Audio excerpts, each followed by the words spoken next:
Bonjour à toutes et à tous, bienvenue sur ma chaîne. Aujourd'hui on se retrouve pour une nouvelle vidéo. Si vous ne me connaissez pas encore, vous pouvez vous abonner à ma chaîne et activer les notifications. De cette manière vous serez au courant des nouvelles vidéos et vous pouvez également vous abonner à mes réseaux sociaux si vous le souhaitez. Si vous me connaissez depuis un certain temps, vous savez que j'ai toujours eu les cheveux très longs, j'ai toujours adoré ça. En général, je coupais juste ça tous les 3 mois pour leur donner un petit peu de vigueur. Mais il se trouve qu'au mois de novembre, je me suis littéralement pelé les cheveux avec mon fer à lisser qui commençait à marcher moins bien. Et au lieu d'arrêter de l'utiliser, j'ai continué. Donc je me suis retrouvée avec des cheveux secs et cassants. Au travers de cette vidéo, je vais vous donner aujourd'hui quelques conseils que j'ai appliqués sur moi pour retrouver une chevelure soyeuse. Avant de commencer, je voudrais simplement vous préciser que je ne suis pas une professionnelle de la coiffure. Je vous donne les conseils que j'ai appliqués sur moi et qui ont marché.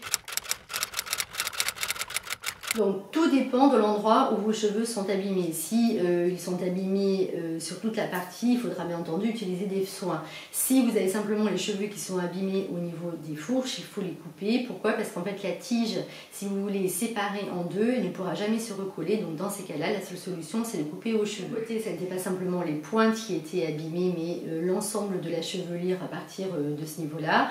Donc j'ai préféré les couper parce que j'avais aussi une envie de changement. Je crois que j'ai enlevé bien 30 cm, mais j'avais les cheveux qui étaient tellement abîmés, j'avais beau essayer de faire des soins, ça ne servait strictement à rien. Donc de couper au maximum les cheveux, de toute manière ça n'est pas grave, les cheveux repoussent.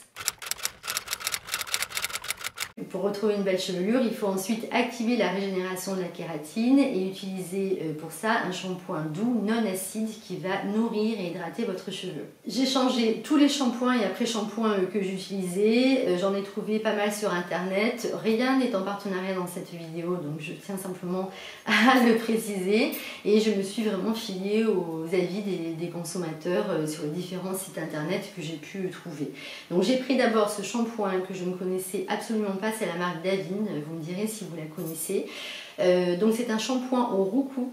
Alors je ne savais pas du tout ce qu'était le roucou, donc j'ai appris des choses. Le roucou c'est un arbuste en fait qui a des vertus antioxydantes et qui va retarder le vieillissement de la fibre capillaire. Il est parfait si à l'heure actuelle vous avez des cheveux secs et cassants. Il est très agréable au niveau de l'application.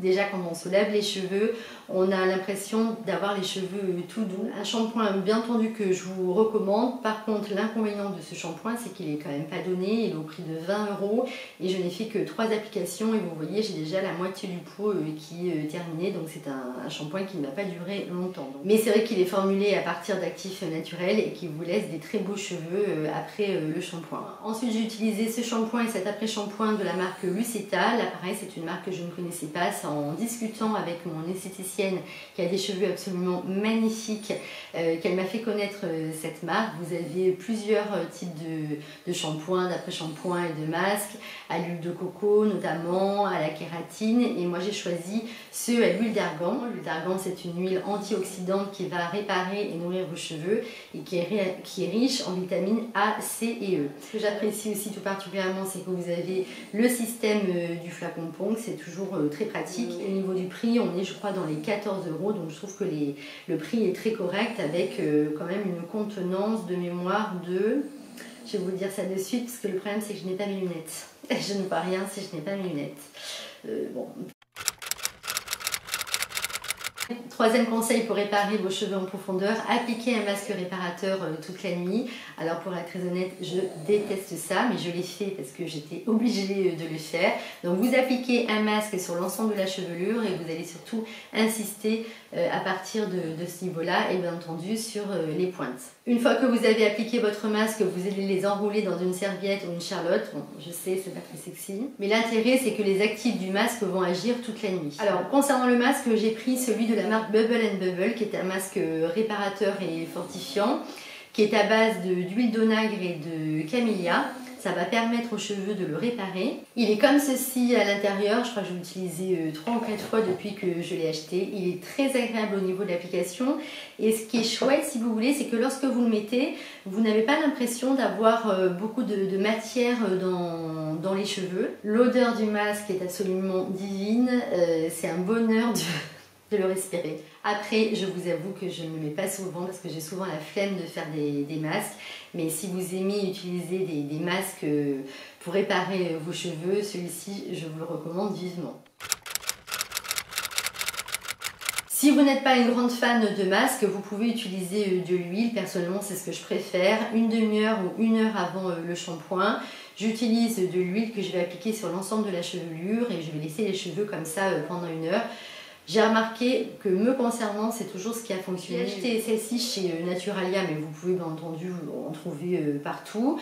Et cette huile contient de l'huile d'argan, de coco et de jojoba. L'huile d'argan, je vous en avais déjà parlé plusieurs fois. L'huile de coco, bien entendu, va aider les cheveux secs et cassants. Ça va également favoriser la pousse du cheveu et réparer votre cheveu. Alors j'aime beaucoup cette huile parce que je l'utilise aussi bien pour les cheveux que pour le corps. Et je le fais maintenant de manière systématique avant un shampoing. Et là, pour la première fois, j'ai vraiment l'impression de retrouver mes cheveux d'avant, c'est-à-dire qu'ils sont doux et brillants, ce qui n'était plus du tout le cas. Alors, une autre huile que j'utilise en complément, parce que là, c'est vraiment pour faire un bain de cheveux que je l'utilise. J'ai acheté cette huile, donc ça, c'est chez ma coiffeuse, c'est la marque Sébastien, huile Dark Oil. J'en ai discuté avec certains d'entre vous sur Instagram qui connaissaient cette huile qui est une petite merveille. Vous avez de l'huile de cèdre, cantal et d'argan. L'odeur est absolument incroyable et vous allez l'utiliser aussi bien sur cheveux mouillés que sur cheveux secs.